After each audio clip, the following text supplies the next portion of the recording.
Birgu, znane również jako Vitoriosa, jest jednym z najstarszych i najbardziej klimatycznych miast Malty.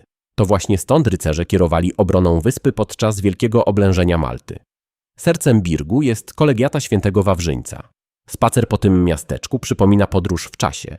Wąskie kamienne uliczki wiją się pomiędzy domami. Niewielkie place czy ukryte schody tworzą wyjątkową atmosferę.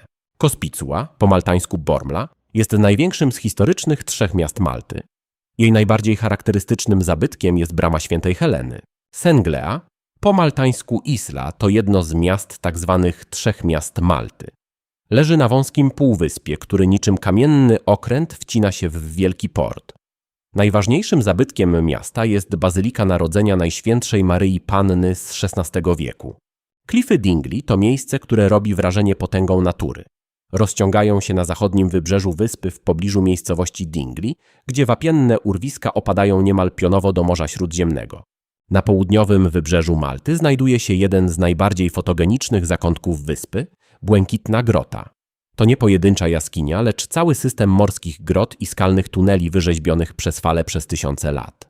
Do środka grot można wpłynąć niewielkimi łódkami turystycznymi. To moim zdaniem jedna z najlepszych atrakcji na Malcie. Imdina to dawna stolica Malty i jedno z najlepiej zachowanych średniowiecznych miast obronnych w Europie. Monumentalna brama miejska jest głównym wejściem do historycznego centrum. Katedra świętego Pawła jest najważniejszą świątynią Imdiny i jednym z najpiękniejszych przykładów architektury barokowej na Malcie. Rotunda w moście z zewnątrz wygląda monumentalnie, ale dopiero po przekroczeniu progu widać skalę jej kopuły, jednej z największych na świecie wzniesionych z muru bez wewnętrznych podpór. Jej średnica wynosi niemal 40 metrów, a inspiracją dla projektu był rzymski Panteon. To największy kościół na Malcie. Marsashloq to najbardziej malowniczy port rybacki na Malcie.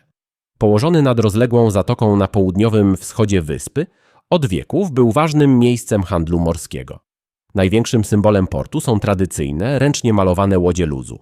Najciekawszą świątynią w Marsashloq jest kościół Matki Bożej z Pompeji. Błękitna laguna ukryta między wyspami Comino i Cominotto zachwyca wodą o odcieniach turkusu i szmaragdu, tak przejrzystą, że z łodzi można dostrzec dno na kilku metrach głębokości. To miejsce od lat należy do największych atrakcji Malty. Wokół laguny rozciągają się skaliste klify, niewielkie zatoczki i ścieżki prowadzące do punktów widokowych. W stolicy wyspy Gozo, czyli Wiktorii, warto zobaczyć kościół świętego Franciszka, bazylikę świętego Jerzego, zwaną marmurową bazyliką, czy katedrę Wniebowzięcia Najświętszej Maryi Panny, wznoszącą się na terenie cytadeli.